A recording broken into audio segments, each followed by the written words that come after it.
हर साल 14 अप्रैल को हमारे देश के पहले कानून मंत्री और संविधान के पिता भीमराव अंबेडकर साहब की जयंती मनाई जाती है। और डॉक्टर भीमराव अंबेडकर साहब को आप लोग अपनी स्क्रीन पर भी देख रहे होंगे। तो आज हम लोग इनके बारे में एक सामान्य जानकारी देख लेंगे। और देखिए इनका परिवार है, क्या है, परिवार है। इनका जन्म मध्य प्रदेश में हुआ था। वर्तमान मध्य प्रदेश आप लोग देखते हैं ना, देखिए हमारा प्यारा भारत है, इसमें आप देखेंगे मध्य प्रदेश आपको देखने को मिलेगा। और 1 नवंबर 1956 में मध्य प्रदेश को राज्य बनाया गया था। और इसकी सीमा आप देखिए उत्तर प्रदेश, राजस्थान, गुजरात, महाराष्ट्र और छत्तीसगढ़ से लगती है। विधानसभा में 230 सीटें हैं, राज्यसभा में 11 सीटें हैं, लोकसभा में 29 सीटें देखने को मिलेगी। क्षेत्रफल में दूसरे स्थान पर आता है, पहले पर आपका राजस्थान, दूसरे पर मध्य प्रदेश। तो यही मध्य प्रदेश में इनका जन्म हुआ था। अगर हम लोग इनके जन्म की बात करें तो 14 अप्रैल 1891 में मध्य प्रदेश के महू में इनका जन्म हुआ। और इनका पूरा नाम भीमराव रामजी अंबेडकर था। 14 भाई बहनों में सबसे छोटे थे अंबेडकर। तो आप कह सकते हैं कि बड़ा परिवार था। बचपन में शोषण, पीड़ा और भेदभाव के बीच गुजरा इनका। यानी कि आप देखिए जो भेदभाव था, जो समाज में आप देखते हैं कि इन्हें अधिकार नहीं थे, आप देखते हैं कि आज देख लीजिए, आज के समय में भी कई घटनाएं आती रहती हैं, कई खबरें आती रहती हैं कि महिलाओं को मंदिर में जाने की अनुमति नहीं है, महिलाओं को मस्जिद में जाने की अनुमति नहीं है। आप सोचिए कि दूल्हे को जो निचली जाति से लोग आते हैं, अनुसूचित जाति, अनुसूचित जनजाति से, उन्हें घोड़ी पर चढ़ने की इजाजत नहीं दी जाती है। कहीं कहीं कई तरह के भेदभाव सुनने को आते हैं। आप लोग सोचिए कि 1947 के पहले क्या स्थिति होगी। तब तो आपके पास स्वतंत्र ना तो सरकार थी, न्याय व्यवस्था थी, न्यायपालिका थी, और ना ही आप देखते हैं कि पुलिस व्यवस्था थी आपकी। तो कितना आप देखिए भेदभाव रहा होगा। और वे हिंदू महार जाति से संबंध रखते थे। आप देखेंगे उनकी शिक्षा की बात करें तो 1907 में उन्होंने मैट्रिक परीक्षा पास की। और अंबेडकर पहले दलित छात्र थे जिन्हें मुंबई के गवर्नमेंट हाई स्कूल में दाखिला मिला था। सोचिए पहला। और इनके पिता एक तरह से आप देखिए कि अच्छे पद पर थे, इसलिए आप देखिए इन्हें ये सुविधा मिल गई। वरना आप सोचिए जिनकी कोई पहुंच नहीं होगी उनके साथ क्या हाल रहा होगा। और फिर भी आप देखिए इनके पिता जो ब्रिटिश सरकार थी उसमें अधिकारी होने के बावजूद भी इन्हें कई तरह के भेदभाव का सामना करना पड़ा। पढ़ाई के दौरान भेदभाव और छुआछूत के शिकार हुए थे अंबेडकर साहब। बड़ौदा के महाराजा सयाजी राव गायकवाड़ ने अंबेडकर की प्रतिभा को देखते हुए उन्हें छात्रवृत्ति की सुविधा दी थी। ये सुविधा उन्हें अमेरिका में रहने के लिए हर महीने 25 रुपये के रूप में मिली थी। 1912 में राजनीति विज्ञान और अर्थशास्त्र में विषय में स्नातक की डिग्री इन्होंने ली। 1915 में उन्होंने अपनी स्नातकोत्तर MA की परीक्षा पास की। 1916 में कोलंबिया विश्वविद्यालय से PhD की। और 1923 में आप देखें डॉक्टर ऑफ साइंस की डिग्री से भी नवाजे गए वो। अगर हम लोग उनके छुआछूत के संघर्ष की बात करें, खिलाफ संघर्ष जो उन्होंने किया, अंबेडकर के 1920 के दौर को एक राजनीतिक क्रांतिकारी के रूप में देखा जा सकता है। 31 जनवरी को 1920 को उन्होंने एक दलित वर्ग के उद्देश्य के समर्थन के लिए मूक नायक नाम से एक साप्ताहिक शुरू किया था।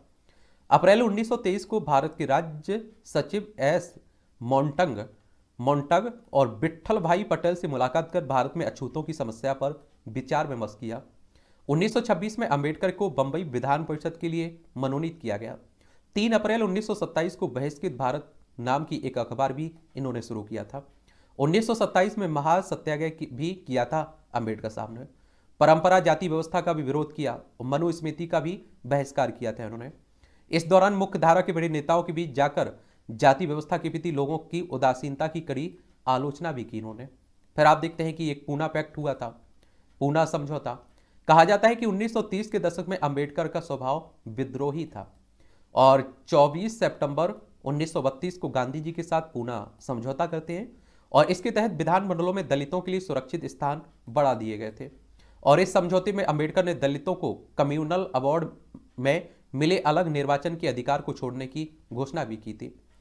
और लेकिन इसके साथ ही कम्युनल अवार्ड से मिली 78 आरक्षित सीटों की बजाय पूना पैक्ट में आरक्षित सीटों की संख्या बढ़ाकर आप देखेंगे 148 करवा ली थी। संविधान निर्माता और पहले कानून मंत्री तो 40 के दशक में वो संविधान निर्माता के तौर पर सामने आए। आज़ादी मिलने के बाद वो कांग्रेस पार्टी की ओर से देश के पहले कानून मंत्री भी बनाए गए। और देखिए उस समय के नेताओं की समझदारी देखिए, हमारे देश के सामने बहुत सारी समस्याएं खड़ी हुई थी और भीमराव अंबेडकर साहब की विचारधारा अलग थी। आप देखिए कई मुद्दों को लेकर महात्मा गांधी और देश के पहले प्रधानमंत्री पंडित जवाहरलाल नेहरू से नहीं बनती थी। जब कानून मंत्री बनाने की बात आई तो भीमराव अंबेडकर को बनाया गया, क्योंकि इस पद के लिए सबसे अच्छा कोई था तो भीमराव अंबेडकर साहब ही थे। और देखिए देश का गृह मंत्री होम मिनिस्टर सरदार वल्लभ भाई पटेल को बनाया गया, क्योंकि देश को एक करके कोई रख सकता था तो उस पद के लिए सबसे अच्छा व्यक्ति था सरदार वल्लभ भाई पटेल साहब। और देश को एक करने में सबसे ज़्यादा उन्हीं का योगदान है। बहुत सारी रियासतें हुआ करती थी, अलग अलग देश बनने की ख्वाब देख रही थी। 29 अगस्त 1947 को उन्हें नए संविधान मसौदा समिति का अध्यक्ष बनाया गया था। हिंदू कोड बिल 1951 में संसद में हिंदू कोड बिल पेश किया गया और हिंदू कोड बिल के जरिए महिलाओं को संपत्ति का अधिकार, तलाक जैसे अधिकार देने की डॉक्टर अंबेडकर साहब ने वकालत की थी। लेकिन कई मामलों में असहमति होते हुए देख कैबिनेट से इन्होंने इस्तीफा दे दिया और डॉक्टर अंबेडकर ने इस्तीफा अनुसूचित जातियों के प्रति सरकार की उदासीनता और हिंदू कोड बिल पर मंत्रिमंडल के साथ मतभेद के कारण दिया था। तो जो लोग कहते हैं कि इस जाति के खिलाफ थे भीमराव अंबेडकर साहब, ऐसा बिल्कुल भी नहीं था। ये आप देखिए महिलाओं की भी बात करते थे, जो पिछड़े थे किसी भी जाति के लोगों उनकी बात करते थे। इंडिया आफ्टर गांधी में रामचंद्र गुहा लिखते हैं कि जवाहरलाल नेहरू, डॉक्टर भीमराव अंबेडकर हिंदुस्तान में यूनिफॉर्म सिविल कोड यानी नागरिक संहिता लागू करवाना चाहते थे, लेकिन जब इस मुद्दे पर बहस छिड़ी तो संविधान समिति लगभग बिखर सी गई थी। आज आप देखिए समान नागरिक संहिता की बात हो रही है, उस समय भी हमारे भीमराव अंबेडकर साहब चाहते थे। हिंदू कोड बिल में किस बात पर विरोध किया गया था? तो सबसे ज्यादा विरोध हिंदू शादियों और संपत्ति के बंटवारे को लेकर था इसमें। और आप देखेंगे कि इस बिल के प्रावधान क्या थे।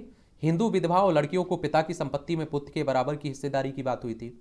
हिंदू पुरुष द्वारा दूसरी शादी करने या पत्नी के प्रति क्रूर व्यवहार रखने या पुरुष के किसी भी विवश बीमारी से ग्रसित होने की हालत में पत्नी को अलग होने और गुजारा भत्ता मिलने का अधिकार की बात की गई थी। विवाह संबंधों में किसी भी प्रकार के जाति भेदभाव को खत्म करने की बात की गई थी। अमानवीय व्यवहार, विवाहेतर संबंध, ना ठीक होने वाली बीमारियों की हालत में पति पत्नी दोनों को तलाक मिलने की अधिकार की बात की गई थी। सिर्फ एक जीवन साथी रखने की छूट दी गई थी। किसी अन्य जाति के बच्चे को गोद लेने के अधिकार की बात की गई थी। लेकिन आप सभी जानते हैं कि जब तक कानून नहीं बनता है कोई विधेयक बिल ही रह जाता है। और जब राज्यसभा लोकसभा में कोई विधेयक रहता है, प्रस्ताव रहता है, तो उसे विधेयक या बिल कहते हैं। और जैसे ही राज्यसभा लोकसभा से पारित होता है, राष्ट्रपति की सहमति मिलती है, वो कानून बन जाता है। क्या बन जाता है? कानून बन जाता है। फिर आप देखते हैं अंतिम समय में इन्होंने बौद्ध धर्म अपनाया। 24 मई 1956 को ऐलान किया कि बौद्ध धर्म अपनाएंगे और फिर 14 अक्टूबर 1956 को अपने कई अनुयायियों के साथ बौद्ध धर्म अपना लिया था। उनका धर्म परिवर्तन जाति धर्म के शोषण के प्रति एक तरीका का विरोध था इन्होंने। और भीमराव अम्बेडकर साहब के विचार देखें तो भीमराव अम्बेडकर के विचारों का समाज पर गहरा प्रभाव भी था। सामाजिक, आर्थिक, धार्मिक, ऐतिहासिक, सांस्कृतिक, साहित्यिक और संवैधानिक क्षेत्र में महत्वपूर्ण योगदान रहा। वंचित वर्गों में समानता लाने, उन्हें संगठित करने और आगे बढ़ने की प्रेरणा देने का काम किया। अम्बेडकर ने दलित समाज से कहा कि शिक्षित बनो, संगठित रहो और संघर्ष करो। अम्बेडकर ने दलितों को बताया कि जिस जमीन पर वो रहते हैं उन पर उनका भी हक है। अम्बेडकर का मानना था कि मूल रूप से पशु और मनुष्य में यही विशेष अंतर है कि पशु अपने विकास की बात नहीं सोच सकते हैं, जबकि मनुष्य सोच सकता है और अपना विकास कर सकता है। अम्बेडकर का मानना था कि मानवता और सामाजिक बराबरी किसी भी देश की नींव होती है। अम्बेडकर के मुताबिक पैसा और यश कमाना ही मनुष्य का अंतिम उद्देश्य नहीं होना चाहिए। हर व्यक्ति का जन्म किसी खास मकसद से हुआ है और जो हम सभी को एक दूसरे से विशेष बनाता है। इसलिए अपने उद्देश्य को हासिल करने के लिए हर किसी को सर्वश्रेष्ठ होना कोशिश करनी चाहिए। उनका कहना यह भी था कि जीवन लंबा नहीं बल्कि महान होना चाहिए। और सामाजिक एकता, धर्म निरपेक्षता की वकालत करते थे BR अम्बेडकर साहब। अम्बेडकर ने हमेशा जाति व्यवस्था का विरोध किया। अम्बेडकर जीवन भर सामाजिक बुराइयों के खिलाफ संघर्ष भी करते रहे। अम्बेडकर साहब ने हिंदू धर्म में ब्राह्मणवाद का विरोध किया और साथ ही दूसरे धर्म की कट्टरता को देश के लिए खतरा भी बताया। और देश के दलित और दूसरे अल्पसंख्यक समुदायों की समस्याओं में समानता देखने और उनसे साझा संघर्ष की बात भी कहते थे। अंबेडकर का मानना था कि आधुनिक समाज में राजनीति की बहुत ही महत्वपूर्ण होती है। सामाजिक न्याय, आर्थिक बराबरी जैसी समस्याओं की लड़ाई राजनीति के माध्यम से ज़्यादा बेहतर तरीके से लड़ी जा सकती है। और इसलिए उनका मानना था कि समाज के पिछड़े पिछड़े वर्ग के लोगों को राजनीति अपने हाथों में लेनी चाहिए। ऐसा ना हो कि समाज के आगे के लोग दया भाव से हमें कुछ दें, इसलिए हमें खुद पहल करना चाहिए। अंबेडकर स्वतंत्र विचारक और राजनीतिक न्यायविद, लैंगिक समानता के बड़े पैरोकार भी थे। अंबेडकर और गांधी जी की बात करें तो अंबेडकर महात्मा गांधी के विचारों में काफ़ी अंतर था। एक इंटरव्यू में डॉक्टर अंबेडकर ने बताया था कि उन्होंने गांधी को कभी महात्मा नहीं कहा। अंबेडकर के मुताबिक वो इस पद के लायक भी नहीं थे। और डॉक्टर अंबेडकर का मानना था कि महात्मा गांधी को अनुसूचित जाति को लेकर भारी डर था कि वो सिख और मुस्लिम की तरह आज़ाद निकाय बन जाएंगे और हिंदुओं को इन तीन समुदायों के समूह से लड़ना पड़ेगा। अंबेडकर का मानना था कि गांधी हर समय दोहरी भूमिका निभाते थे।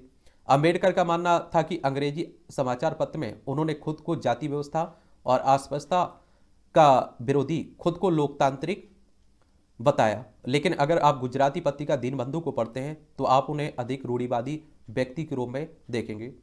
अगर हम लोग इनके देखें संविधान में बनाने में इनके महत्वपूर्ण योगदान रहा है, तो आज़ादी के कुछ दिन बाद 29 अगस्त 1947 को संविधान सभा ने संविधान का मसौदा तैयार करने के लिए डॉक्टर भीमराव अम्बेडकर के नेतृत्व में ड्राफ्टिंग कमेटी का गठन किया। और संविधान का मसौदा तैयार करने वाली समिति के अध्यक्ष थे भीमराव अम्बेडकर साहब। आधुनिक लोकतंत्र के मूल्यों को भारतीय लोकतंत्र में लागू करने की कोशिश की और संविधान बनाने में अंबेडकर की सबसे महत्वपूर्ण भूमिका भी थी। इसलिए तो उन्हें भीमराव अंबेडकर को क्या कहते हैं, संविधान का जनक कहते हैं, पिता कहते हैं। और कई देशों का संविधान को इन्होंने पढ़ा था, उससे सीख ली थी कहते हैं। कुछ अन्य कार्य 1935 में रिजर्व बैंक की स्थापना में जरूरी योगदान दिया था, इनका योगदान रहा है। बड़े बांधों की तकनीक में भी जानकार थे। बड़े बांध थे जो मजदूरों के काम करने के घंटे को 14 घंटे से कम कराकर इन्होंने 8 घंटे करवाया था। और आज भी आप देखते न्यूनतम घंटे की बात की जाती है मजदूरों के लिए, वो भी इन्होंने काम किया। इनकी किताबें राजनीति, अर्थशास्त्र, धर्म, मनोविज्ञान, समाजशास्त्र, कानून पर लिखी किताबें भी काफ़ी चर्चा में इनकी रहती हैं। और मरने के बाद आप देखिए 1990 में इन्हें भारत रत्न से भी नवाजा गया था। और आप लोगों को मालूम होना चाहिए, भारत रत्न की बात होती है तो 1954 में इस पुरस्कार की शुरुआत हुई थी। और अगर हम लोग इनकी डेथ की बात करें तो अंबेडकर साहब की डेथ 6 दिसंबर 1956 को दिल्ली में हुई थी, जिसे हर साल महापरिनिर्वाण दिवस के रूप में मनाया जाता है। और 20वीं सदी में दुनिया के महानतम लोगों की सूची में आदर के साथ उनका नाम लिया जाता है। अंबेडकर के राजनीतिक जीवन को क्रांतिकारी, विद्रोही, संवैधानिक और सब छोड़ देने वाले 4 मुख्य दौर के रूप में देखा जा सकता है।